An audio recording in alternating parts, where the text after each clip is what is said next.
Hello, everybody, and welcome to our channel. I'm Mark. And I'm Rob. Today, we're going to talk about Dawn Staley's interview with Mike Tirico about Caitlin Clark not being on the Olympic team.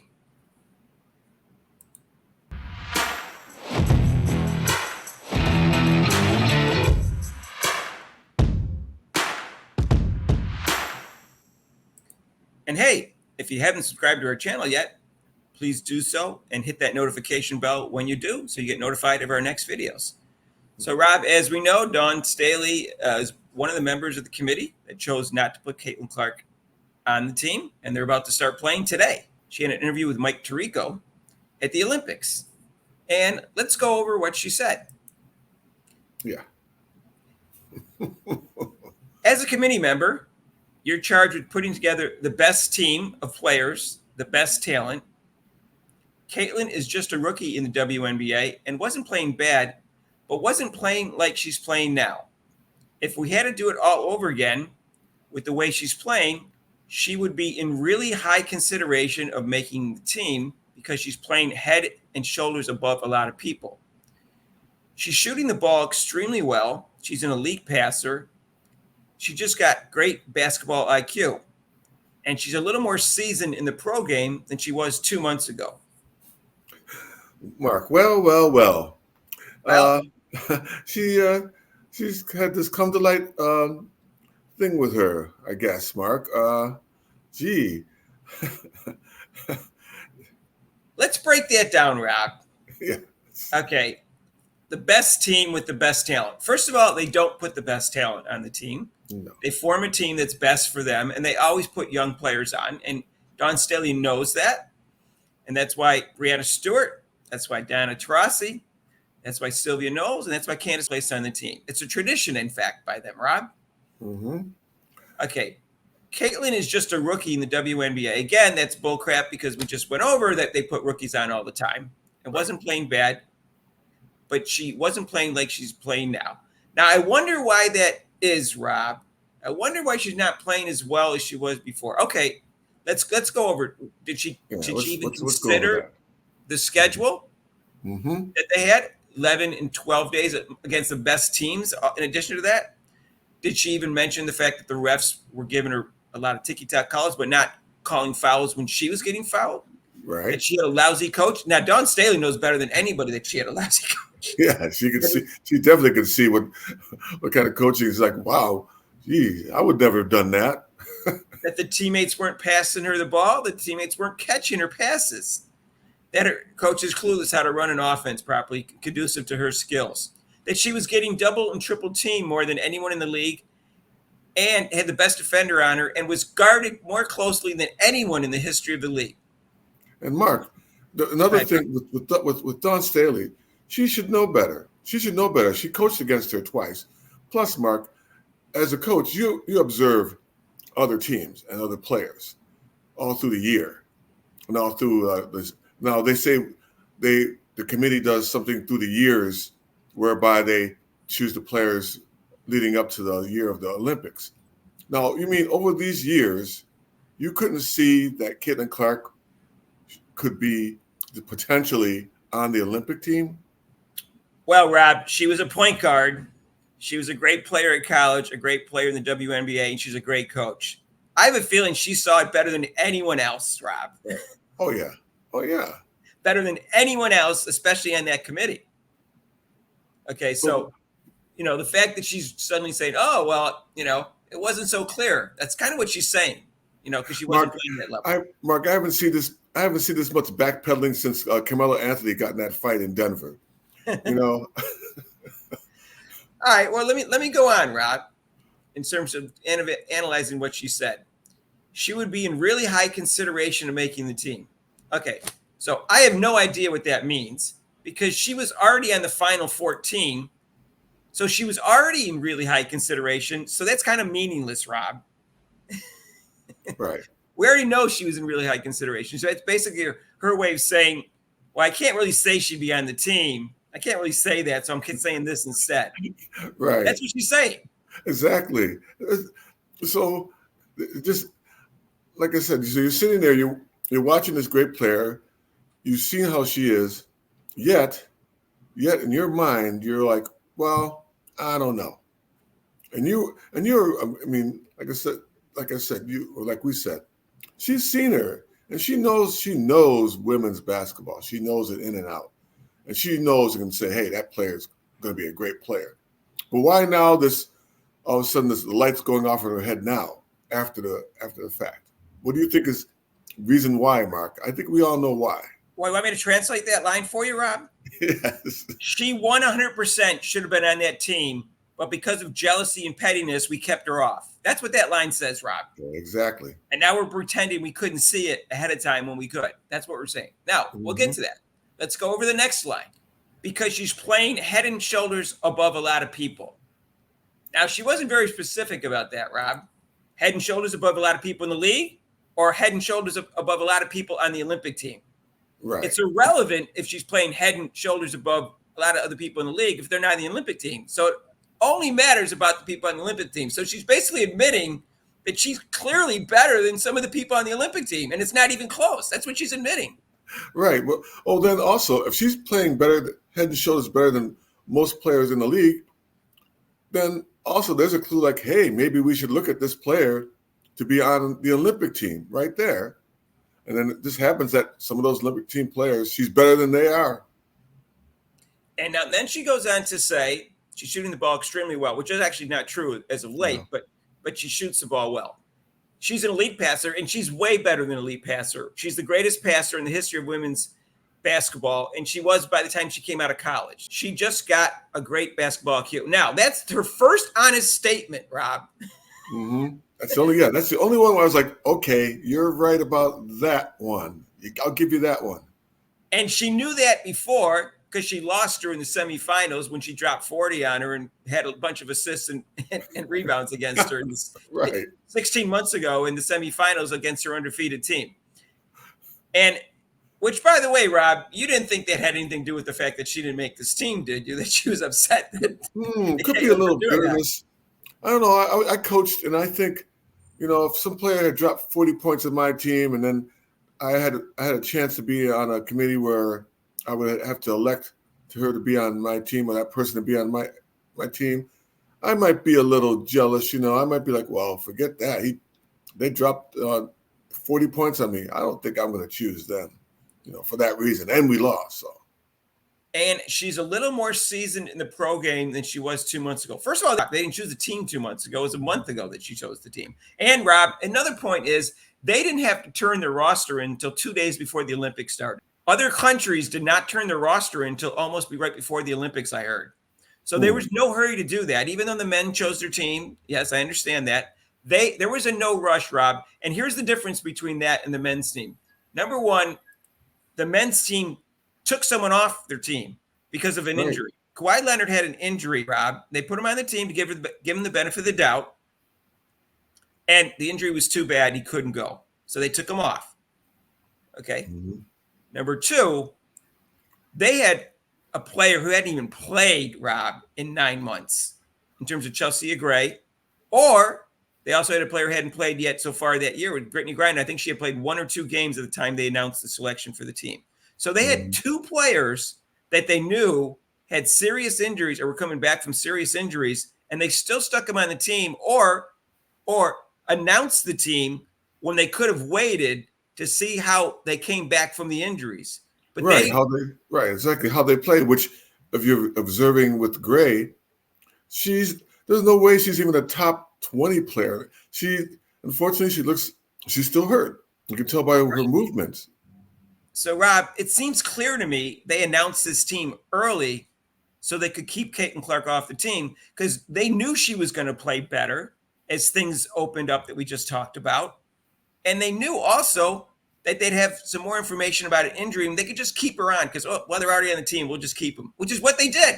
They're playing with 2 injured players. And Donna Taurasi has a lower leg and a thigh injury. There was a hamstring pull for Breanna Stewart. And Nafisa Collier didn't play in the All-Star game or the 5 games before that, and she's playing. They took off nobody that was injured, even though they know that these women are at, I don't know what percent you want to say, 50, 80, 90%, whatever they are. They're no longer one of the top 12 players in the league because they're playing injured. Well, what about Gray? She she she hasn't played in 9 months, like we said. 9 months. That's a long time. I know. I had a ruptured patella tendon in my knee when I played basketball. I couldn't get back to even playing basketball for almost a year. And then even still, I can't move that great. So you mean to tell me all of a sudden she's going to be like Superwoman and be able to play at the level that she's known to play? There's no way. So why not just? So the reasoning behind that is right, Mark. They picked it way ahead of time, and then they were afraid. Then here it comes. They were too afraid to make that decision of like, well, maybe we should have them on the team, because I guess they were afraid of the uproar might have happened if they had done that. So not just what she said, Mark. I'm glad I watched that video, because now you can see. Did you see the way she was saying it? She's like, "Hey, yeah, she is really good. She is this, and ooh." She wasn't just like talking like just like this. She was really putting emphasis on, wow, she's doing her passing is great. She's got a good high IQ. She was really so. I mean, I'm glad I watched that video just to see her face doing that. I was like, okay, you saw that, and yet you still didn't want to put her on the team. Well, Rob, I mean, Mike Tirico, that was the softball question that he asked her, and then there was no follow up, Rob. He doesn't have to cross-examine her like I'm going to right now. But first of all, I guarantee you, if Bob Costas did that interview, Bob Costa was never tried to ask gotcha questions, but he was never afraid to ask a tough question if he thought it was appropriate and it was fair. And that's why Bob Costa was the best sports interviewer I ever heard in my life. Yes. And Mike Tirico's question was, now that we have a little time and clear air, we didn't need a little bit of time. We want to know what you were thinking back then, not what it looks like in hindsight. We want to know why you made the wrong decision a month ago. That's what we want to know, Rob. And I want to tell you, Rob, that she can pretend all that she wants, that this was something that they decided, right there in June. When I'm going to tell you, here's a quote from her in April, Rob, before she played 1 minute in the WNBA. It's unfortunate because we can't take a young player and have her take the spot of a veteran. We got to win. We're far behind the 8 ball with training, so we got to give head coach Cheryl Reeve the best 12 players.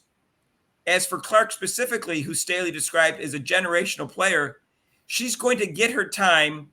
She's going to be just as special then. She also said about Clark, I think she's going to go down in history books as probably arguably the best player to grace our collegiate sports. Now, Rob, if she honestly felt that, why wasn't she on the team? Right, that's what I'm saying. You have all these accolades for her, and she's this and that, and she's a great passer, has a high basketball IQ, yet you don't want to put her on the team because she's too young or she's not ready, or I need to have veterans on the team, which is not true. And picking in the basketball, that's not true. And you want to keep veterans on the team. You think that if you insert Caitlin Clark, that it would disrupt that whole scene of your veterans. Rob, so that's my first question to her. If she's a once-in-a-generational player, how the heck do you keep her off the team? That's my first question. My second question is, when she made that quote, they had not made a decision on the team yet, Rob. There were still 14 people in consideration. She was one of them.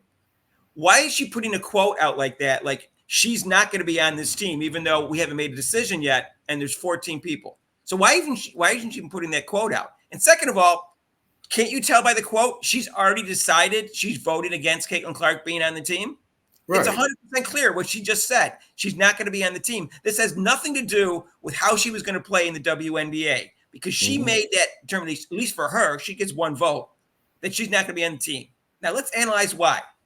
Well, Rob, she didn't go to South Carolina. No. She didn't go to Connecticut. No. She's not black. No. She's not a lesbian. No. She gets way too much publicity. Yep. Her fans think she's the GOAT. Yes. She makes too much money. Yes. Way too much money. Yes. And guess what else, Rob? What? She's going to get all the publicity if she's on the team, and none of these other hardworking women who never got enough credit and not got enough publicity for the last 27 years aren't going to get any. That's what's going to happen. That's right, Mark. That is right. And for me, so you choose so the team was already chosen, but yet, like you said, you don't you make some compensation for if someone gets hurt? What are you going to do? No, so they're like, no matter what, no matter what, we're going to go with people with at least with crutches. Right. Play. We're going to play. We're going to keep those 12 people till the day we die, Rob. Right. Doesn't matter that Gray is playing poorly, is not playing up to snuff. It doesn't matter that Brittany Griner's still injured. It doesn't matter whether Diana does not belong in the team in the first place, and plus she's injured now. None of that matters, Rob. What matters is we got our little community here, and that we've always had, and Caitlin Clark is not part of our society. Now, with her saying this, Mark, Rob. With her saying this now, Mark, she's now upsetting the Mean Girls. She's stepping out of the box here a little. Is she going to get some flap from the Mean Girls for saying this? I don't give a crap. I have no idea. I mean, Rob, I think she's trying to do damage control, which is rather obvious. That it doesn't take a genius to figure that out. And maybe she's feeling a little guilty about it because I think she had a strong – I just read you the statement from April. Mm-hmm. She had very strong influence over the other committee members. They're not even well known, except for the head of the committee who went to Connecticut. The other no one even knows the other four people. There's no pressure on them. No one's interviewing them about why they're in the committee because they know they didn't make the decision. People know that the two most important people in this decision-making were Jen Rosati, who's the head of the committee, and Dawn Staley, the veteran. They know that. And they know also that Coach Reeves had a significant influence on their decision, who hates Caitlin Clark because she gets too much publicity and too much money that she and her team did not, Rob. And then the politics and the racism followed right in behind that, Mark. And I should point out, obviously, racism is a part of this also. And I'll point out that Coach Reeves, and I don't care about anyone's sexuality. She's a lesbian. Caitlin Clark is not. She is white, but she's a lesbian. And so she could be sticking up, could be tribalism for lesbian women. I don't know, Rob. I'm just pointing that out. Yeah. And they kept her off. There's 10 people that kept her off the team, Rob. The two most important people, probably three, was Coach Reeve, Dawn Staley, and Jen Rosati. Maybe four. Mark, probably four, like you said. The Olympic players, Breonna Stewart. Oh no, I'm getting to those. Yeah. I'm sorry. Yeah, they definitely 10 players, but the three most important were those three because they could make the decision, and Coach Reeves has a say in it because we know that Gino kept Candace Parker off the team in 2016. We know that was him. That wasn't the committee. The committee would put her on the team. She was obviously one of the top 12 players. She was one of the top 5 or 6 players still. So we know the coach has a huge influence on this. Okay, so there's 10 people that made this decision, Rob. The 6 people on the committee, Coach Reeves, Diana Taurasi, Breonna Stewart, and Asia Wilson. Breonna Stewart and Asia Wilson are the 2 best players in the league. And they are upset they haven't got much publicity for their entire careers. Mm-hmm. And they know Caitlin Clark is going to get all the publicity. And Asia Wilson also thinks she's overrated and overhyped because she's white, because she said it. She said it made a huge difference that she's white. So we already know that. And also, she didn't go to South Carolina or Connecticut. Mm-hmm. All right. Now let's get to Diana Taurasi. Diana Taurasi is high with Sue Bird with 5 medals. And they're friends and everything. Mm-hmm. But no other person has gotten 6 medals in team women's sports ever. So obviously Diana Taurasi wants that record, and she wants no one to catch her. Right. She wants no one to catch her, Rob. Right. And she knows that if Caitlin Clark does not get in the team this year, she's never going to get 6. Right. Okay. And that's not likely to happen, Rob. So No. she knows she's going to go down because she considers herself the GOAT. She wants to be considered the GOAT. Mm-hmm. And that's going to be part of her argument. I was on 6 Olympic teams. And she wants to keep Caitlin Clark off because she knows Caitlin Clark has a chance. And I think it's clear to me she's going to be a better player than Diana Taurasi. So if Diana Taurasi is considered the GOAT right now, it's clear to me, Diana, that Caitlin Clark is going to be the GOAT. And one of the arguments she's going to make is, well, I have 6 gold medals. All right. Yes. Well, you only have 1 MVP. Stop it. Yeah. And you're not a good defensive player. So stop it. No. I mean, yeah, it's, like I said, it's really, and then like we stated, it's really sad. And now they see, and now their eyes are. I don't know what took them so long. Everybody's eyes are open who were against Caitlin Clark. They now see, like I guess he was right with Mike Tirico. Now they've had time to sit back and look at the season, and they're going, "Oh, hey, she kind of good. She kind of could play ball. Did you see that pass in the All-Star game? Yeah, those passes. Wow, she's kind of good. Maybe she should be on the team." And I can see why you and other people are rooting against the U.S. team. No, Rob, I'm happy if they get a silver. I have no problem with them getting a silver or bronze. I just don't want them to get the gold. Right. Because the silver is a failure. But I want them to get a medal, but I just don't want them to get a gold medal. Because that's the only way this committee gets fired and this coach gets fired. Now, some people say they get a different coach every time. They don't. Gino coached two Olympics in a row. So it's not even true. She could coach 2 Olympics in a row. I don't think she's going to be the coach next time, given her publicity disaster press conferences. But well, Mark also, Dawn has ties to those players because she coached the 2020 team. So, how many players are from that team are on this Olympic team now? What, 7? I think there were 7 that they said had Olympic experience. Yeah. So it's already okay. You 7 are on the team. We'll throw these other 5 players on there. You know, it wasn't even like so. It's like it was just a selection of 5 players. No, Rob. Mike Tirico is one of the best sports announcers ever. He's smooth. He's likable. He's knowledgeable. He doesn't say anything stupid. He doesn't try to put himself into the game. Like Joe Buck. You know what I mean? But he failed in that interview, Rob. Yeah, Sorry. did. Bob Costas was there. Much tougher questions, Rob. Why couldn't you see this at that time? Why did you make an exception to not suddenly add the best player coming out of college after you did it 4 times in the last 5 Olympics?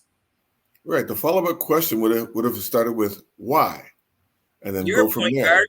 Couldn't you see how good she was?